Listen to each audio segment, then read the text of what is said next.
Waytt Roy is the Liberal MP for Longman in Queensland, and at just 24, he's the youngest member of the House of Representatives. So the government's intergenerational report has special meaning for him. Good morning, Wyatt. G'day, thanks for having me on. I guess if we heed Joe Hockey's call to work longer, there's a chance that you might still be in Parliament in 40 years' time. That made me think Philip Ruddock was elected 40 years ago, 1974, the height of the Whitlam government. Do you think if they'd done an intergenerational report back then, it could have in any way accurately predicted the world we live in now? Well, I think it's always difficult to predict the future that far out, but I think they could have had a pretty good go at it. And one of the biggest things that has changed the world in the last 40 years has been technology, and I don't think it's particularly remarkable that, aside from demographics, the other big thing that will change our world for the next 40 years is technology. The fact that I'm sitting at a school in Queensland talking to you through a Skype video, it would have been hard to predict 40 years ago, but you could have said these are the sorts of technologies that could emerge, and that's how this might change, how the world could change. I'm sure 40 years ago, people would have looked at today and said that the world would be a smaller place than it was back then, and that's absolutely true. So I think you can make a fair prediction. It's just the easiest task when you're looking that far forward. But 40 years ago, the economy was very different. We had a set exchange rate. There was centralised wage fixation. The economy operated behind a tariff wall. A lot of what's in this report is about the economy. It includes such things as it's predicated on the assumption we'll have 40 years of uninterrupted growth. That seems unrealistic, doesn't it?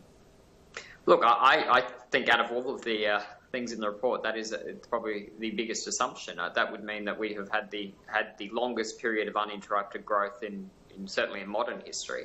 And the reality is, just as it was 40 years ago and it will be 40 years in the future, the world is radically changing. The world is a much smaller place. How we live our lives is very different to how it has been in the past. And those great debates about how we approach the future is the conversation we need to have as a country. Are we going to say that as we enter a more volatile or changing world, do we try and insulate and proof ourselves against the future?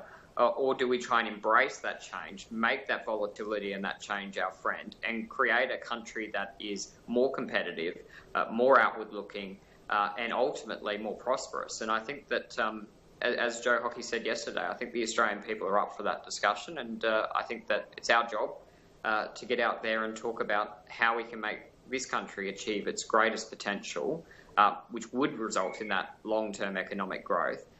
If we can do the things that are necessary, which is, as I say, to embrace that change, not try and protect ourselves from it, but to get an opportunity from it. This is a report by the Treasurer, as compiled by the Treasury. Is that the best way to be looking at the future, or do you think there's a possibility that, in your mind, are there some other big issues that really should have been included? No, I think essentially it's a demographic document, right? It looks at what are the demographic challenges for our country. And I don't, I saw the Labor Party trying to argue that it was a political document. Well, I'm a little bit frightened about how Chris Bowen might think that you can politicise demographics and what he wants to do to politicise demographics. But I suspect it might have been because for a future-looking document, it had a hell of a lot in it about the past. Well, I mean, but we learn an enormous amount, and you outline those issues yourself. When we open up our economy, what does that mean, and what does a more open economy look like in the future? So I think that's quite a reasonable thing. And I mean, Chris Bowen is quite a smart, intelligent bloke, and I think he has a lot of ideas. Why can't he sort of rise above what I thought was a pretty pathetic and demeaning sort of comment? And this is a demographic document, as I said. Why don't he talk about what his ideas are and what his views are about how we can achieve that opportunity in the future? But well, one of his ideas was that he was making the accusation it was a political document, and that in future, instead of it being a report that comes out of the Treasurer's office, that it should come out of the Parliamentary Budget Office. That way, whatever it said, it will be seen as being non-partisan. Is that a good idea? Well, the first point I would make is you're mapping the next 40 years for the country. So you need extreme resources to do that. And I don't think the Parliamentary Budget Office has that level of resources. And I think, this is what frustrates me about the political debate, that you have a pretty smart, intelligent bloke in the Labor Party. But hang on, you don't need enormous resources to say, we'll just assume that the economy is going to keep growing for 40 years. But you do need enormous resources when you're mapping those demographic changes. And, but that's not Treasury. That wouldn't come out of Treasury anyway, those But demographics. it's Treasury that compiles it for the IGR. And I do think that that's quite a reasonable thing. Now, maybe in the future they could... the report could be compiled by the PBO or the Treasury, but that completely misses the point of the debate that we need to be having. I don't really care who puts the report together as long as the figures in it are accurate. And this is what the Labor Party is doing in the modern era, right? Instead of saying... But the Labor Party is sort of saying we don't accept the figures are accurate. So that itself is a remarkable admission from the Labor Party. And this is the point that I'm making. If you say we have one of the fastest growing rates of debt in the OECD, and the Labor Party, the modern Labor Party, turns around and says, oh, actually, that's not true, that's not a problem, it's all okay. And if we say now, and I think every demographer in the country will agree with you, that we have a much greater proportion of the population being in retirement age than working age, essentially a much smaller cohort of the next generation working, supporting and much older population. Instead of the Labor Party saying, of course that's a reality. We all know that's a reality because lots of people had lots of babies after the Second World War and those people are now entering retirement. The modern Labor Party says, actually, no, all of these figures are wrong. That's not happening and the population isn't ageing. I mean, it's quite frankly delusional. And I don't know what the modern Labor Party is or what it stands for. If instead of saying, they're trying to deny reality and basic fact. I think they would be much better at saying, of course our population is ageing, of course there is changes and disruption in the modern world, but these are our ideas, these are our policies about how we can make our country as good as it can be. Now those policy or ideas might be different to us in the Liberal Party, but surely that's the discussion we should have. But instead the modern Labor Party says, actually, these figures must be wrong, the population isn't ageing. I mean, that is absolutely... I'm not sure if that's completely what they're saying. Well, can I ask you about this? There's some graphs in the book that, one, if the settings that Labor left this government had just been left in place for 40 years, debt and deficit will continue as far as the eye could see.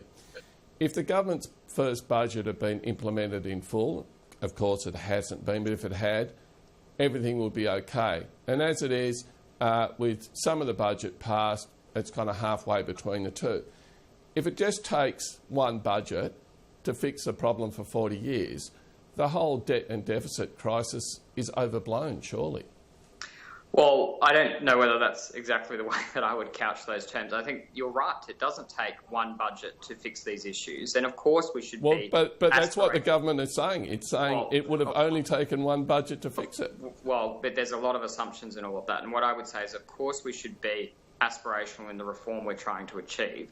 But we also have to be realistic. And I would say that there is a very big budget problem that we face as a country, which is partly separate to the economic and long-term challenges we face, but we do have a debt problem as a country. But it is so big, of course it's going to take a long time to fix, and we have to go through that in a methodical way, one that's set up around a consistent framework. And and the reality is, of course, you should highball what you want to achieve politically, because the political system that we have always negates your ability to achieve everything that you set out to implement. And I think that if we're really realistic about this, it will take quite a long time to pay off an enormous amount of debt, and we need to do that in a consistent, fair and equitable way. And we need to do it in a way that also recognises that the world is changing, and if we're going to take hold of those opportunities, we need to be more competitive. We need to have a more open economy. We need to take advantage of the billion-odd people coming into the middle class in Asia. And we need to be attracting people from all over the world to come here to start up the next generation of businesses that will ensure that that cohort that I was talking about, the next generation of taxpayers, are in the best possible jobs, earning the highest possible wages, because that's how we're going to increase our tax base to fund our future. So, this is a long-term strategy. I think that any notion that you could achieve everything in one budget is certainly not what we're saying, and I don't think that that's a fair assessment of what's in the IGR either. Okay, now, one of the near-term implications of the report is that tax cuts that the government was hoping to deliver in 2017, I think, are now being extended out, not for at least 6 years, which means for a whole lot of taxpayers, they'll be caught by bracket creep.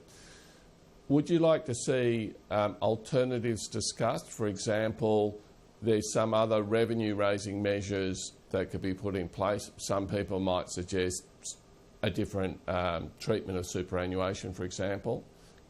Would you like to see some of these other revenue avenues explored so that tax cut and relief from bracket creep could be delivered by the government? Well, I think the first point is all options should be on the table in that discussion. And when I say all options, I don't mean just from the Liberal Party, but from the Labor Party. I do think when we're discussing this, it would be incredibly useful if the Labor Party put what their policy options are on the table, and we can put ours on the table, and perhaps we might even find somewhere in between those two options. As a Liberal, I want taxes to be as low as possible, and of course I want taxes to be incentive for aspiration, incentive for hard work. So, I think we need a low company tax and low indirect taxes on people that are trying to start a business so that they've got the greatest incentive to do that, which creates more employment, which means more people in better jobs, earning higher real wages, paying more tax. On super, that is, the big elephant in the room in many cases. If the Labor Party has some proposals, I think they should put that on the table. We do have the tax white paper coming up. I don't think you could say that for the next generation of people who have superannuation, which is very different to people who are about to retire, who might only have superannuation for 10, 20 years, as opposed to an entire working life, that you would say the system would look exactly the same. I think if you've been paying superannuation since you're 14 or 15 in your first job, that's going to be quite different to somebody that has superannuation, for only 10 years. So long term, beyond just the next political cycle or the next soundbite or the next news cycle, of course we should have a look at our regulation and taxation systems. Would you consider it something of a failure by this government if that large body of middle income earners are caught up by bracket creep, that the government wasn't able to find some alternative?